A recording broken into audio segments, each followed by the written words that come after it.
Pinupuri ka namin, O Diyos, Ama, Anak, at Espiritu Santo. Salamat, Ama, na ibinigay mo sa amin si Jesus na iyong anak, na namatay para sa aming kasalanan, iyong muling binuhay, iniakyat at inluklok sa iyong kanan sa langit. Salamat na ibinigay mo sa amin ang iyong banal na Espiritu at sa pamamagitan niya ay ibinuhos mo ang iyong pag-ibig sa aming puso. Salamat, Ama, na nanahan sa amin si Jesus nang kami ay sumampalataya sa kanyang pangalan.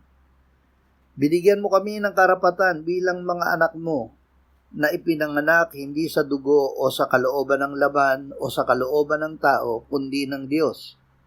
Salamat na kami ay ipinanganak na muli ng iyong Espiritu. Amen.